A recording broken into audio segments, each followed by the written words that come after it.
les habitudes d'un frère et qui donne à ses frères, à cette sœur, une lampe qui soit éclairée à tout jamais.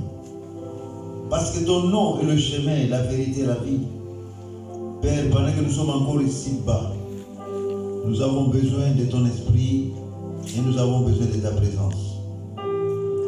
Manifeste-toi, Seigneur, ce matin puissamment et qu'en sortant d'ici, qu'un frère soit dans la joie et qu'une sœur soit également dans la joie, qu'un enfant aussi soit dans la joie. Au nom de Jésus-Christ, Amen. Amen. Amen. Amen. Alléluia. Amen. J'entends 2 personnes seulement. Alléluia. Amen. Encore une fois. Alléluia. Amen. Il est vivant. Il est ressuscité. Il est vivant. Il est ressuscité. Qui? Jésus. Qui? Jésus. Qui? Jésus. Acclame pour le roi de Dieu. Amen, amen, Acclamez, amen, acclamez. amen. Acclamez plus fort, acclamez, acclamez. Oh Seigneur, je vous salue tous au nom de Jésus. Amen. Merci pour ce temps.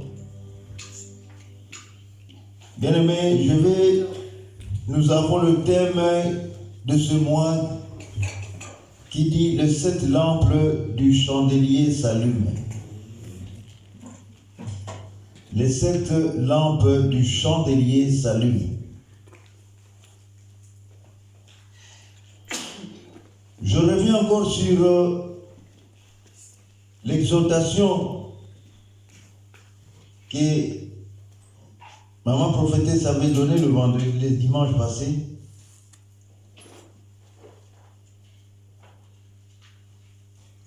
Je commence par là.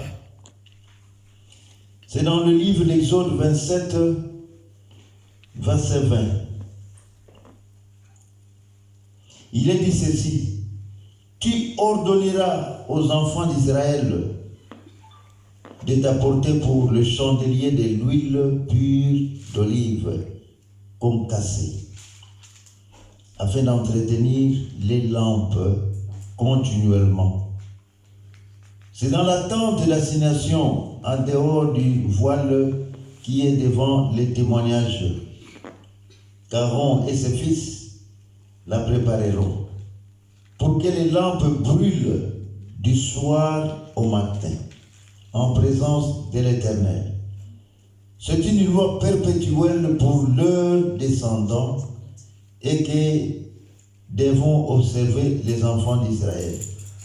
Alléluia. Amen. Alléluia. Amen. Bien-aimés, la recommandation de Dieu, c'est parce que nous, dans le monde aujourd'hui, nous commençons à faire la déduction de certaines paroles de Dieu. Nous commençons à éviter certaines choses de Dieu. Or, si l'Église primitive était forte et puissante, parce qu'ils ont respecté scrupuleusement la parole du Seigneur. Amen. Alléluia. Amen. Aujourd'hui, il y a des choses, parce qu'il y a tellement l'intellectualisme a fait du chemin, les gens, par leur manière, par leur façon de voir les choses, ils commencent à dire ce que parfois Dieu n'a pas dit.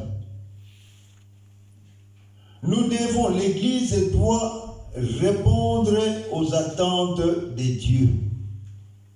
L'Église doit rester doit marcher selon la volonté de Dieu lui-même. Amen. Mais malheureusement, il y a des égarements.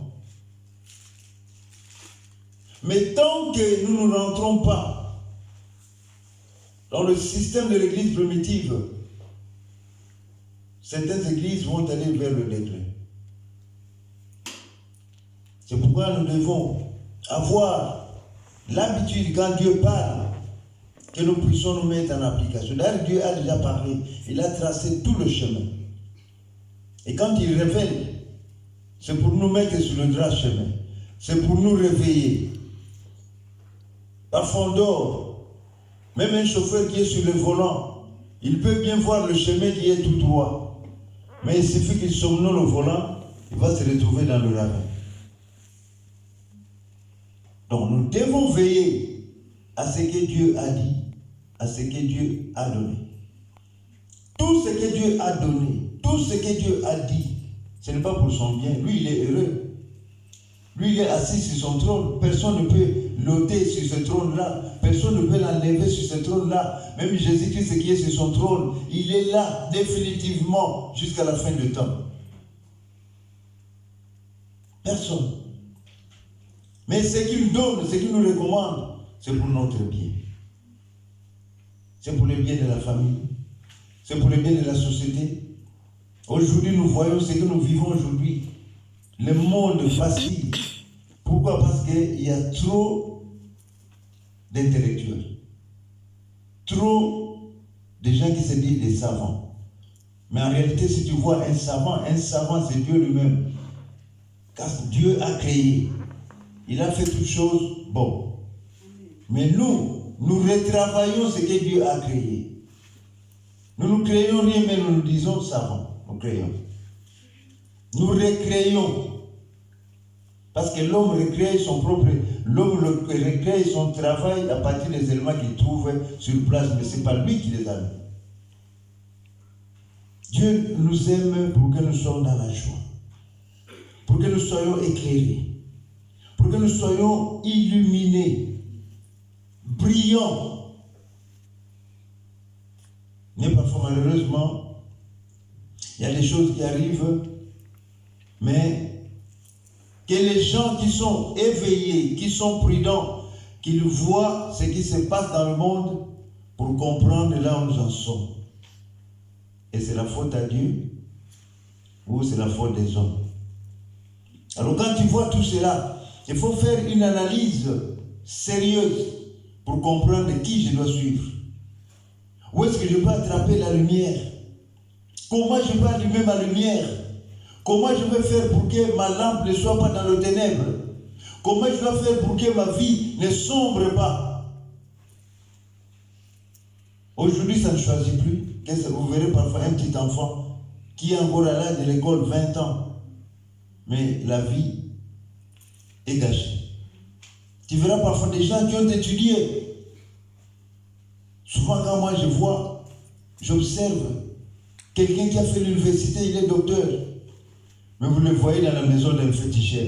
Parfois, la maison n'a même pas de porte. Mais chez lui, sa maison, elle est belle. Mais quand il va chez le féticheur, il entre en courbant les dos. Il va chercher la puissance. Si cet homme-là avait réellement la puissance, mais il se serait sauvé lui-même, il aurait transformé sa vie. Il n'allait pas vivre dans une hutte. Il devait vivre dans une maison en étage, plus que la maison de celui-même qui a perdu 15 ans, 16 ans jusqu'à l'université. Mais il n'en a pas. Maintenant, quand tu fais cette analyse-là, quand tu vois tout cela, tu vas te dire, mais oh là, mais en vain ai-je été à l'université, en vain ai-je été même aux humanités, en vain ai-je été suivre la formation quelque part. Mais ce type-là que je suis, que je suis en train de suivre, qui n'a rien à regarder, à voir même ses enfants, quand ils te regardent là, ils n'ont rien mangé, ils attendent de te bénir. Peut-être que quelqu'un va passer par là pour donner un peu, faire un peu le tchaka, lui donner 10 francs. Et quand il va fléchir les genoux devant cet homme, ça me dépasse moi. Ça me dépasse. Donc il faut avoir les yeux qui voient. Nous avons 2 yeux pour bien voir, nous avons 2 oreilles pour bien écouter. Amen. Mais la meilleure façon de s'instruire, d'avoir une bonne connaissance, c'est de venir auprès du Seigneur. Alléluia. Amen. Bien-aimés, les gens qu'on appelle les élus,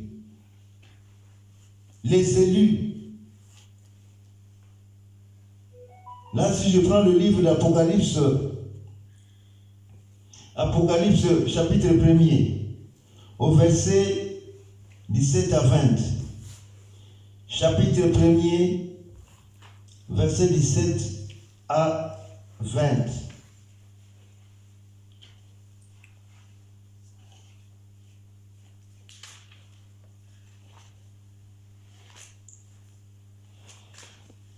Apocalypse chapitre 1er, verset 17 à 20.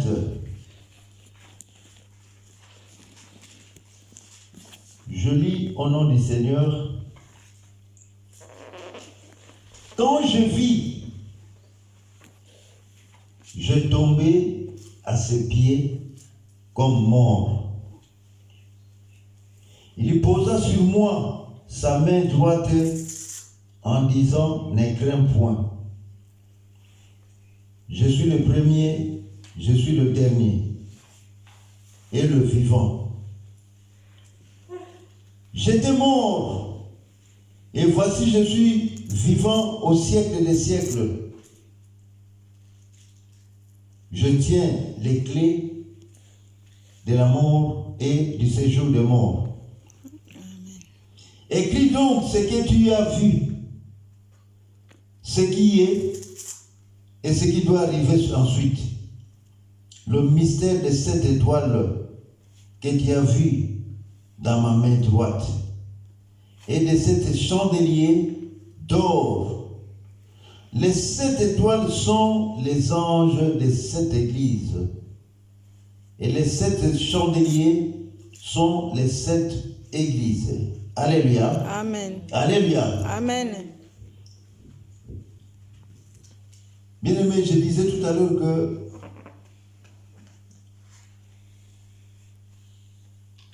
les 7 étoiles dont on parle, les 7 étoiles sont les 7 anges. Parce que dans chaque église, dans chaque maison de Dieu, il y a un ange. Amen. Dans chaque maison de Dieu bien-aimé, il y a un ange. Et à cette époque-là, il y avait cette église qui était reconnue par Dieu. Alors Dieu a établi 7 anges, un ange dans chaque église, afin qu'ils voient. Mais quelle est la mission de ces anges? De veiller sur le bon fonctionnement des églises. Donc dans l'église où nous sommes, ou ailleurs, celui qui est à la tête, il est comme l'ange de l'église. Celui à qui Dieu a donné la vision. Parce que je vous assure, bien aimé, dans certaines églises, il y a des gens qu'on a nommés. On les a nommés pour être pasteur là-bas, pour être évangéliste là-bas, pour être apôtre là-bas. Mais Dieu connaît les gens à qui il a confié la mission. Dieu connaît les gens qu'il a choisis depuis le sein maternel pour qu'ils soient des anges dans une communauté, pour qu'ils soient un ange dans une société, même dans une famille. Tout le monde ne peut pas être leader. Même dans une famille, tout le monde n'est pas là pour être comme le fils aîné, non. On peut être le fils aîné, mais on n'a pas la charge de conduire la famille. On en a vu. Il y a des gens qui sont nés, l'aîné, le deuxième, le troisième, le quatrième, mais celui qui supporte la famille est le dernier. Alléluia. Amen. On l'a vu avec Joseph.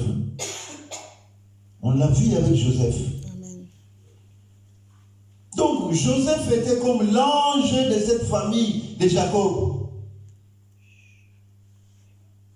Même quand,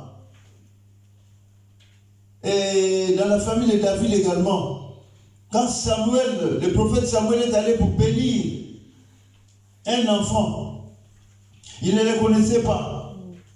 Il est arrivé, il a vu un costaud qui était assis là, il a dit, oh, avec son huile là, il dit, bon voilà, tel que je suis en train de regarder ces enfants, celui qui est gros là, c'est celui-là vraiment que je peux bénir. C'est l'aîné. Mais pendant qu'il s'apprêtait, mais Dieu dit non. Demande à son père, est-ce que tous ses enfants sont là? Le papa dit non, il y a un qui manque. Et aussitôt, il y a le petit qui venait là, David. En entrant, Dieu lui ouvre les yeux pour voir, voilà, l'homme pour qui je t'avais fait déplacer, c'est celui-là que tu vas oindre. Ça peut donner la confusion, ça peut prêter à confusion. Parce que celui que Dieu veut élever, Samuel est en train de le voir comme un petit enfant par rapport à l'aîné qui est là. L'écart est parfois de 20 ans. Mais on a choisi celui qui était le plus petit. Donc David est devenu un ange. Même, je crois, donc même le père qui était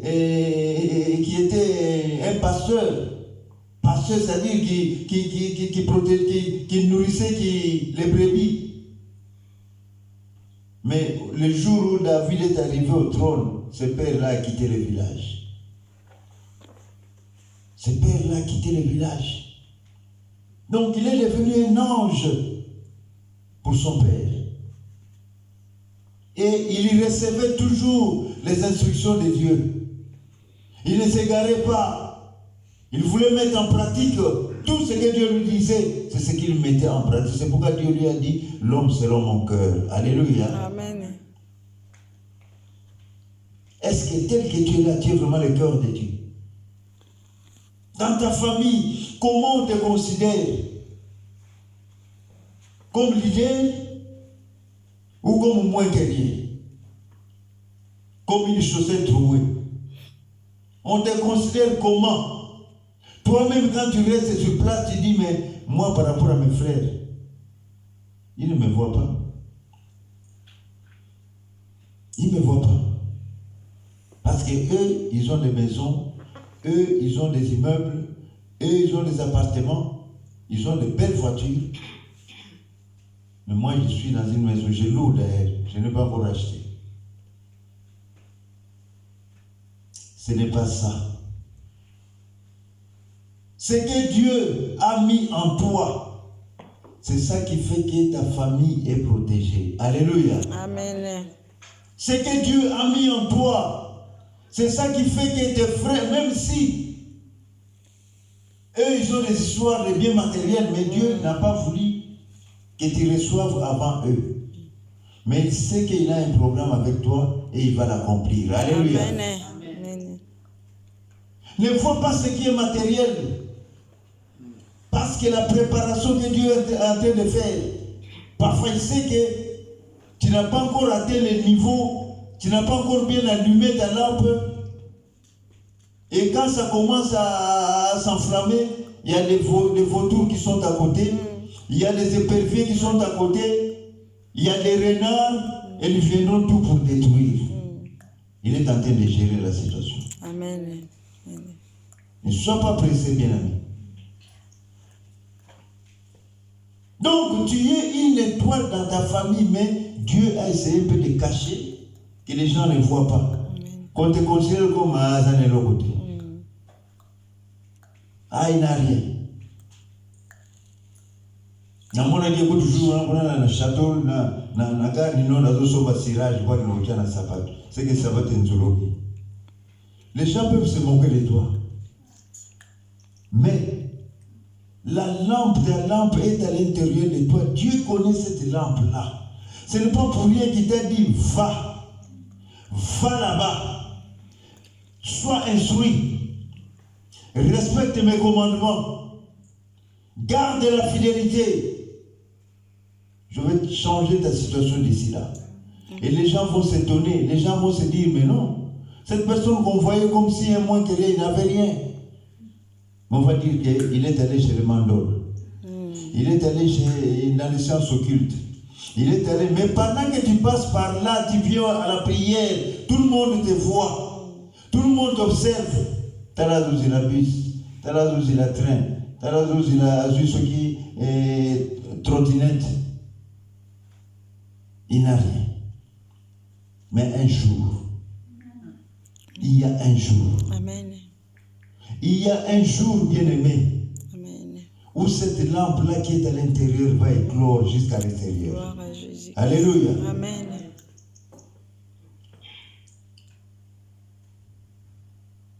David ne savait rien quand il était encore enfant, mais il avait toujours un cœur qui lui disait de faire toujours du bien, d'aider son père. Quand papa était un peu fatigué, il prend les troupeaux, il s'en va nourrir les bêtes là plus loin. Et pourtant, les grands frères étaient là. Les aînés étaient là. Les aînés étaient là, assis. Ils regardaient, ils disaient, ah. Même le jour qu'il est revenu de la forêt, tout le monde était là, à la frontière. Il y avait Goliath qui criait là-bas. Et David était révolté. Il a dit, mais comment? Ces gens, les grands frères sont là. Personne ne bouge. Et le roi, il est où? Oh, il est caché dans sa maison. Il a dit, non. Depuis que je suis né, j'ai entendu beaucoup de cette histoire de cet homme. Il a tellement frappé mes ancêtres, mes grands-parents. Et quand il tournait sur la montagne, personne ne pouvait bouger. David a dit, moi, je dois aller. Mais qu'est-ce qu'on dit de ses grands frères? Toi, tu es vantard. Toi, tu es vantard. Le roi même est caché dans sa maison. Toi, tu vas aller. Parce que le temps est arrivé. Amen. Où la lampe de David devait s'allumer, où la lampe de David devait s'enflammer, où la lampe de David ne pouvait plus être cachée. Amen. Alléluia. Amen.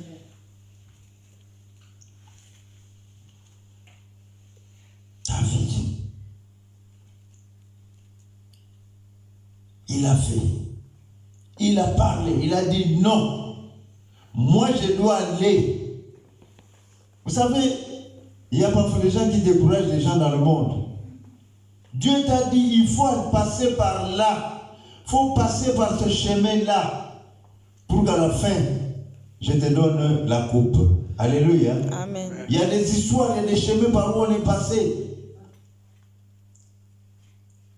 Même dans l'enfance, il y a parfois des relations qu'on a connues. On a été, mais plus tard, on s'est souvenu, on s'est dit, dans cette famille-là, tu sais, la famille de ton chéri là, bien ta chérie que tu avais à l'époque là, quand tu avais encore 15 ans. Tu sais que dans cette famille-là, les grands-pères c'était un grand sorcier. Comment tu hein? Et si j'avais pris cette femme, je serais mort. Alléluia. Alléluia. Amen. Dieu a permis que tu passes par là pour que tu vois et qu'un jour tu apprennes que dans cette famille, il y a des liens, il y a des blocages, il y a la sorcellerie, il y a la magie. Mais toi, tu es passé par là. On t'a regardé. Comme tu n'avais rien, Dieu avait caché ta lampe. Tu es passionné, il n'a rien, celui-là. Laisse-le passer. Aujourd'hui, tu te rends compte. Tu commences à perfectionner ta foi. Tu commences maintenant à développer certaines choses dans ta façon de croire en Dieu. Et Dieu maintenant est en train de te faire voir que voilà, un jour qui était là. Un jour, si la lampe était allumée à cette époque-là, on allait te massacrer. Si ta lampe brillait à cette époque-là, on allait faire de toi une proie facile. Mais bien aimé, nous venons de très loin. Amen. On vient de très loin. Depuis qu'on est bébé. Est-ce que tu sais, pendant que j'étais encore enfant, la personne qui t'a bercé, ce n'est pas seulement ta maman, ce n'est pas seulement ton père. Il y a les tantes, il y a les grands-parents, il y a les amis. Tu crois que tout le monde qui était venu là était ton frère? Tu crois que tout le monde qui était venu là était pour toi? Ils ont vu quelque chose, mais Dieu a caché cette lampe-là. Alléluia. Amen. Et qu'aujourd'hui, le temps est arrivé pour que cette lampe-là éclore, pour que cette lampe-là se développe, Amen. pour que toi-même, à partir de ce que tu entends, la parole du Seigneur, pour que tu puisses développer certaines facultés en toi, pour que tu puisses voir le mystère de la croix s'effectuer en ta vie. Alléluia. Amen. Amen. Et nous passons maintenant les 7 chandeliers. Les 7 chandeliers, nous venons de lire là, qui représentent les 7 églises qui avaient la mission. Ces églises-là, Dieu avait prédestiné des anges pour aller là-bas. Il a mis des gens avec des étoiles, un responsable, avec des étoiles, avec une étoile qui brille. Et ces églises-là avaient la vraie mission de Dieu. Même aujourd'hui, nous sommes là, nous sommes en train de voir certaines églises. Sans critiquer, moi je ne dis pas, on ne cite pas les noms des églises, mais aujourd'hui on est en train de voir certaines églises sombrer.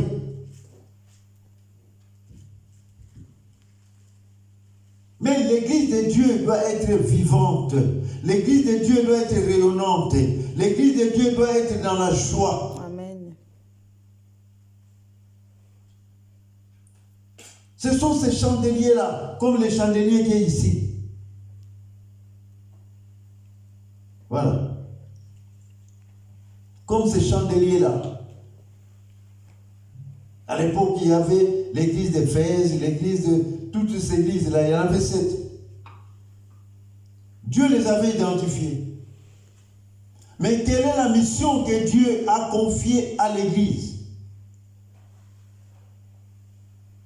La première mission, c'est de veiller sur les âmes. Amen. Alléluia. Amen. La mission première, parce qu'il sait que Dieu, tel que nous vivons ici sur terre, nous sommes comme des proies pour l'ennemi, pour Satan. Alors l'église doit veiller. Il a cette mission-là pour veiller sur les âmes des gens. Malheureusement, il y a des gens qui ne comprennent pas. Malheureusement, il y a des gens qui vont s'encastrer dans les églises où il y a une pléthore. Il y a des gens, beaucoup de gens. Aujourd'hui, on a porté le bleu blanc. Demain, on porte les jaunes et rouges. L'autre jour, blanc, blanc, blanc, blanc. L'autre jour, oh, il faut venir avec des mouchoirs.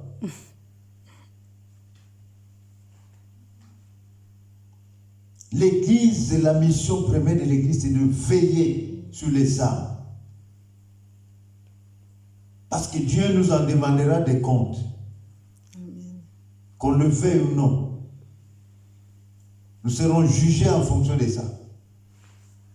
Pas seulement, c'est pourquoi moi j'ai parlé dernièrement hier à un frère, ami, bien aimé, moi il ne faut pas trop m'aimer, il faut m'aimer pour ma nature en tant que frère, mais côté évangile, je dois dire ce qui est vrai. Amen. Alléluia. Amen. Parce que la parole de Dieu est la vérité. Si on cache cette vérité-là, les gens ne seront pas délivrés. Les âmes seront toujours dans la condamnation. Donc la mission première de l'Église, c'est de veiller sur les âmes. Ensuite, la mission première, c'est la mission qui vient, c'est de préparer les disciples pour le salut. Ici sur terre, nous cherchons les richesses pour vivre. Mais les richesses ne donnent jamais le salut. Le salut, il faut préparer les gens pour qu'un jour qu'ils puissent rencontrer Christ. Ou si jamais l'enlèvement vient ce soir, que toi, il suffit que Jésus te regarde là où tu es, il te regarde et dit que son cœur est bon, directement tu commences à monter. Et si le cœur est là, noir, avec plein de choses, la rancune, la rapine, la colère, la jalousie, la haine. C'est comme un camion qui part dans le Kikwit là. Il part dans le Kikwit, il est parti vide. Mais quand il rentre, il est plein. Il ne va pas marcher à toute allure. Il ne va pas rouler à toute allure. Parce qu'il est plein. Il va peser plus de tonnes. Et celui qui est léger, il va aller plus vite que le camion qui est plein de marchandises. Donc il est temps, bien aimé, en ces temps-ci, que chacun vérifie son cœur, que chacun voit dans son intérieur, qu'est-ce que j'ai? Le fardeau que tu as. Il faut te débarrasser de ce fardeau-là. Sinon, le salut pour toi, tu vas saluer les saluts à côté et tu vas aller dans une autre direction. Alléluia. Amen. Le rôle de l'Église, c'est d'enseigner comment craindre Dieu. Ne crains pas seulement Dieu parce que tu es dans la maison du Père. Sinon ta lampe ne sera jamais rayonnante. Crains Dieu même en dehors de l'Église. Même pendant la nuit, même sous la neige. Tu es là sous la neige, il y a 7 heures, si personne ne va me voir. Mais Dieu est en train de te voir. Moi, je ne comprends pas les gens comment ils peuvent s'imaginer des choses. Parce qu'ils savent que l'âme qu'il a, l'âme qui est dans son corps, l'âme qui est dans son sang, c'est ça qui lui donne la vie. Et celui qui alimente cette âme-là, c'est Jésus lui-même. Amen. Mais comment tu vas te dire qu'on ne me voit pas? Aujourd'hui, on a expérimenté qu'avec les téléphones, le smartphone que nous avons aujourd'hui, les Américains sont dans nos maisons. Ils nous voient partout où nous sommes. Tu écris un message là qui est un message, tu insultes un président, tu dis, demain on va tomber sur toi.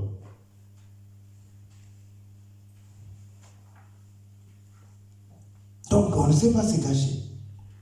Si les scientifiques parviennent à mettre ce système en place, et à combien plus forte raison celui-là qui a créé même ces scientifiques-là, Dieu lui-même. Donc il faut craindre Dieu partout où tu es. L'Église doit montrer aux disciples la marche, comment on doit marcher. L'Église doit montrer comment garder les lampes toujours allumées. Nous devons beaucoup prier à la maison. Nous devons beaucoup lire la parole du Seigneur. Nous devons nous instruire pour écouter la parole de Dieu. Parce que quand tu écoutes la parole de Dieu, il y a quelque chose que tu encaisses, il y a quelque chose que tu reçois, que papa ne t'a pas donné, que maman ne peut pas te donner, que l'oncle ne peut pas te donner, les grands-parents ne peuvent pas te donner.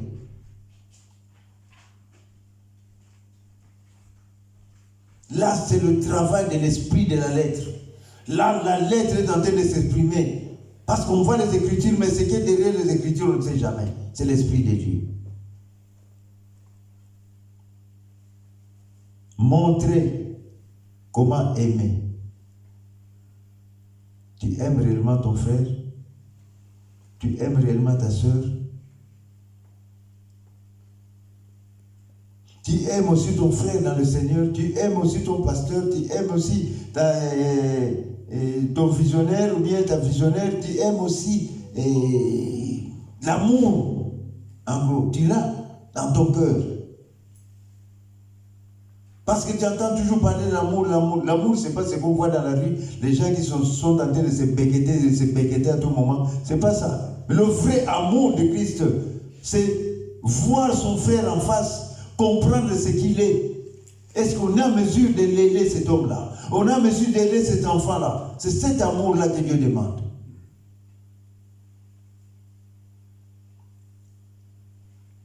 L'Église a pour mission de faire accepter Jésus-Christ aux païens. Nos entourages sont pleins de gens, des païens. Mais combien as-tu converti?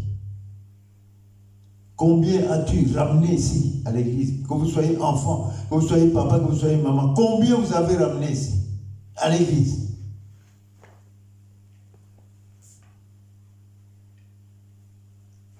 L'église a la mission d'encourager les faibles afin qu'ils deviennent forts. Amen. Alléluia. Amen. On peut soutenir quelqu'un par la prière. Si on ne peut pas l'approcher parce qu'il est loin, mais on peut le soutenir rien que par la prière. Tu sais, en priant pour les autres, tu ne sais pas ce que tu encaisses derrière toi dans ta famille.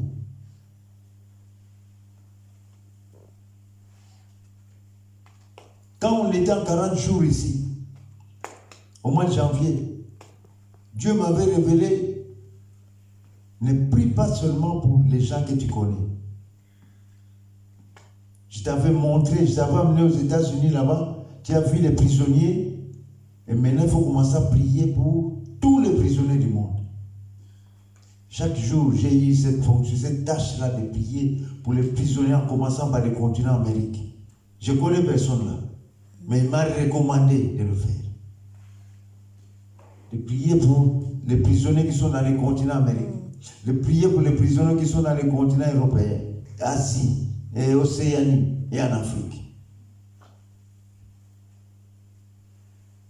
Donc voyez quelle est la dimension que Dieu est en train de m'amener. C'est pourquoi nous devons, parfois tu cherches la bénédiction parce que tu es trop égoïste. Seigneur, bénis mes enfants. Seigneur, bénis mes enfants. Seigneur, bénis mes enfants. Seigneur, bénis ma tante. Seigneur, bénis mon oncle, parce qu'il faut qu'il ait beaucoup d'argent. Seigneur, bénis parce que mon enfant qu'il soit intelligent à l'école. Seigneur, bénis mon enfant, il a eu moins de points. Mais il y a un enfant au Soudan qui n'a pas d'eau. Un enfant au Soudan qui n'a pas de l'eau. Mais toi, il suffit, tu pars même là, aux toilettes, il y a de l'eau. Tu pars à la douche, il y a de l'eau. Tu pars au lavabo, là où on fait les assiettes, la vaisselle, il y a de l'eau. Tu descends, tu entres dans le magasin, il y a des bouteilles. Donc tu peux, si tu veux boire l'eau du robinet, il n'y a que toi. Si tu veux acheter, il n'y a que toi. Mais au Soudan, on a essayé de creuser. Jusque là, plus loin, même il y avait des trous même qui sont devenus secs, il n'y a plus d'eau. Quelle est ton intention?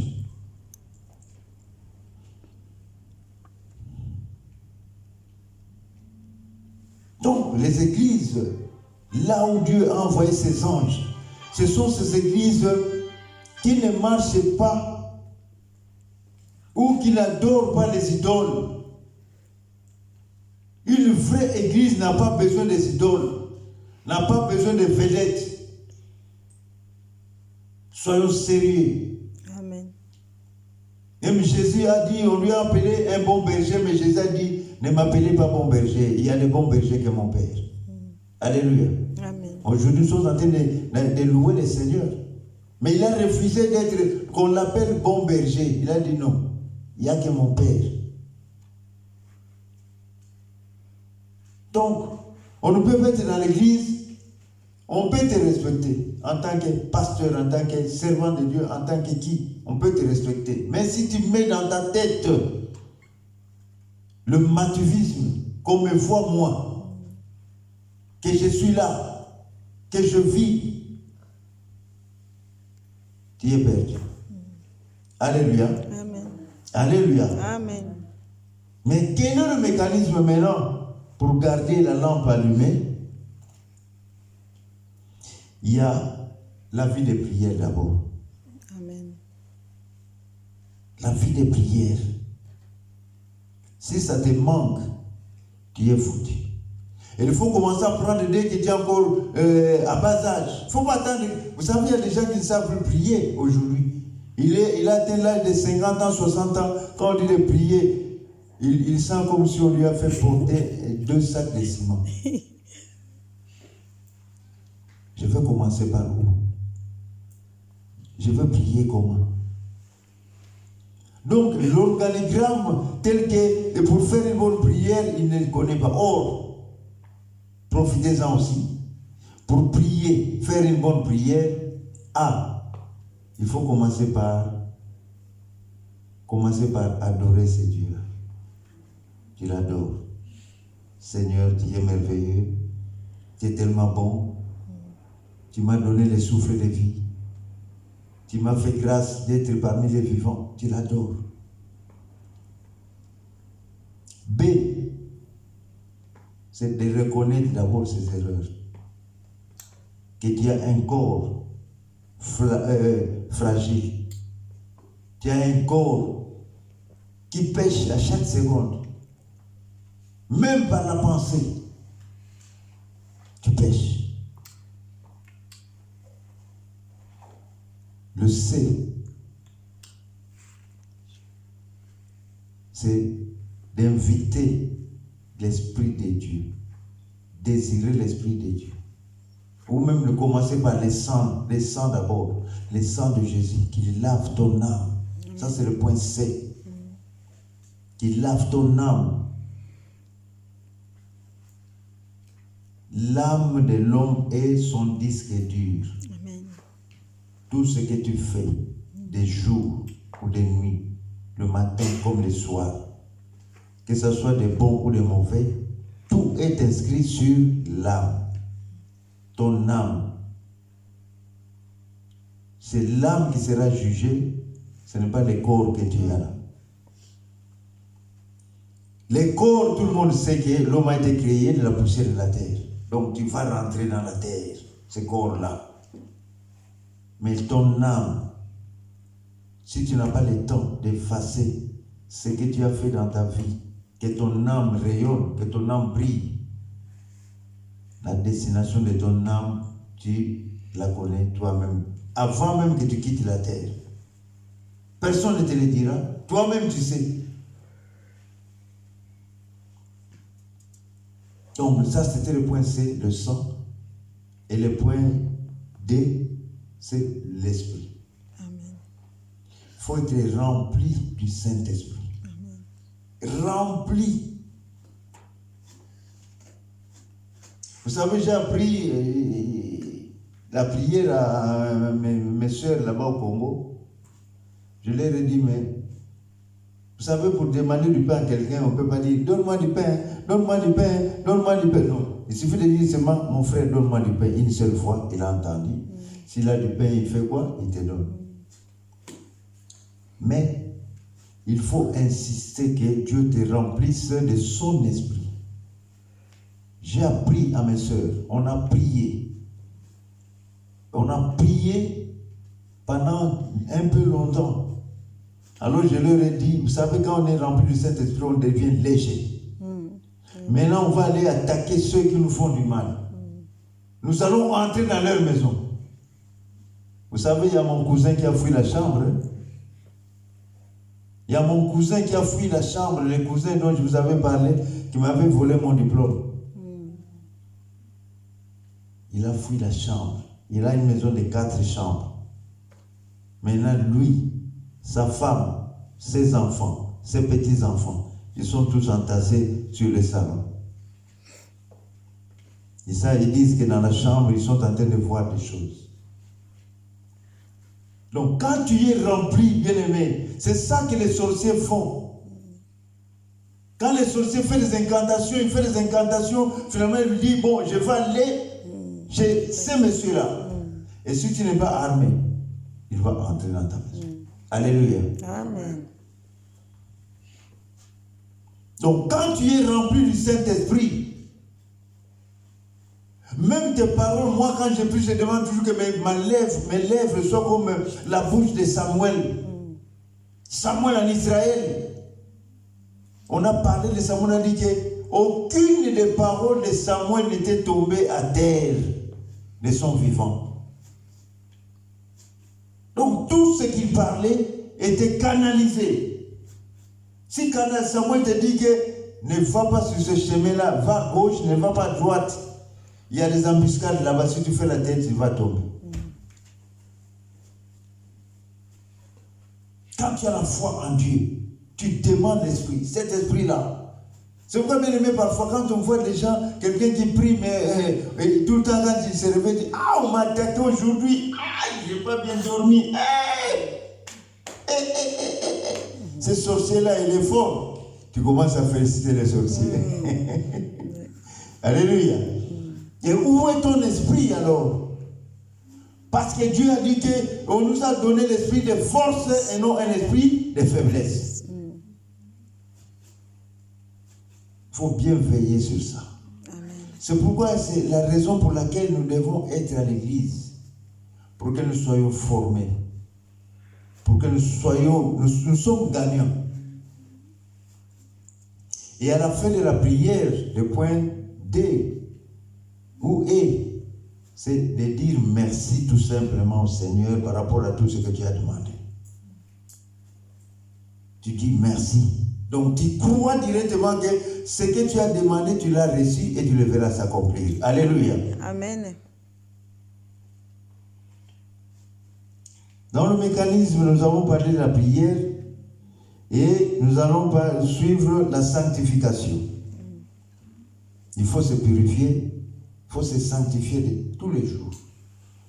Et le partage de la parole du Seigneur aussi dans la maison. Ça fait une ambiance agréable. On est dans la maison, on fait le partage avec les enfants, avec les frères, avec maman, avec papa, on fait le partage. Le respect des commandements et des lois de Dieu. Amen. Amen. Amen. Amen. Que Dieu vous bénisse. Amen.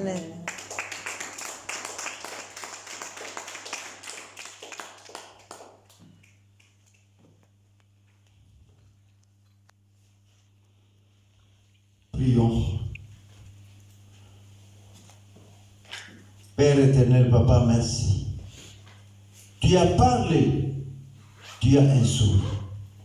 Je sais que Seigneur, aujourd'hui, il y a quelqu'un qui a reçu sa part. Il y a quelqu'un, Père, qui est transformé. Il y a quelqu'un, Père, que tu as amené ici dans la salle pour qu'il puisse recevoir une bonne semence. Amen. Et que cette semence, Père, ne tarisse point, mais que cette semence continue à faire, à produire des effets, à être fertile Amen. pour des générations futures. Amen. Comme tu avais dit que nos lampes doivent être allumées jusqu'à apprendre aux enfants, c'est une loi éternelle, perpétuelle. C'est pourquoi c'est que cette semence porte les fruits dans la vie de chacun, dans la vie de tous. Amen. Que la gloire du Seigneur soit manifestée. Parce que quand il y a des témoignages, Seigneur, c'est là où nous disons que le Seigneur a été avec nous. C'est pourquoi, Seigneur, je sais que tu es là, parce que c'est le sabbat pour nous aujourd'hui. Je sais que, Père, tu nous as donné, tu nous as fortifié, et tu nous as donné une grâce excellente pour que nous puissions vivre dans nos maisons, dans le nom de Jésus-Christ. Amen. Amen. Acclamez pour la gloire de Dieu.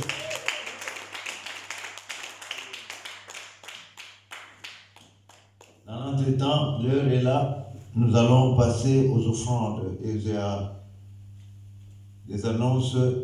Papa Yana. Ok.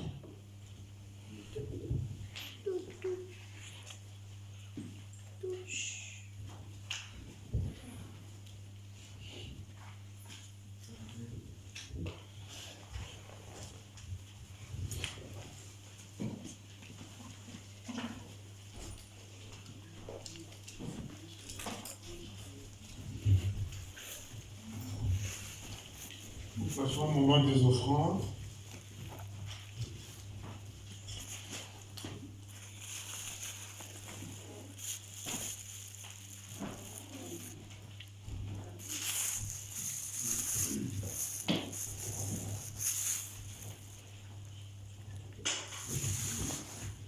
Merci Père pour cette parole puissante que tu nous as partagée aujourd'hui.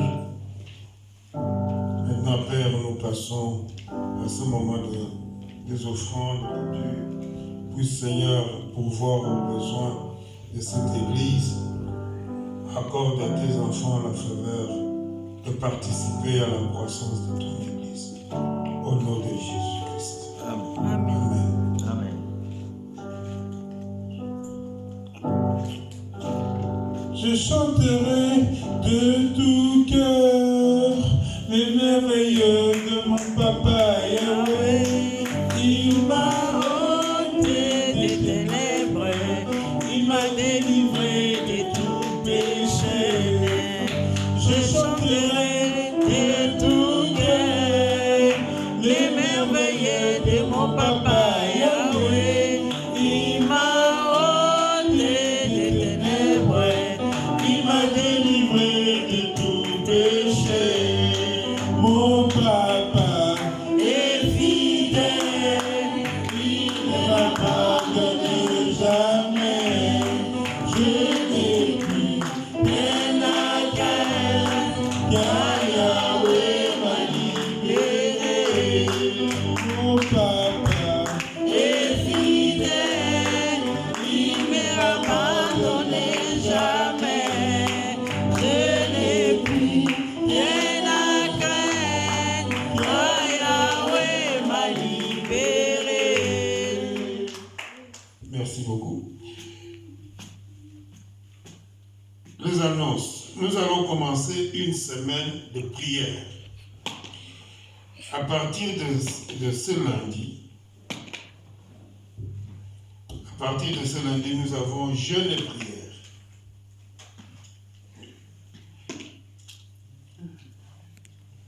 Non. À partir de lundi prochain. Donc, c'est plutôt à partir de ce lundi, il y a le programme de la prière matinale qui recommence. À 5h du matin sur Facebook en direct, à 5h et à 21h. Donc, à partir de ce lundi, à 21h,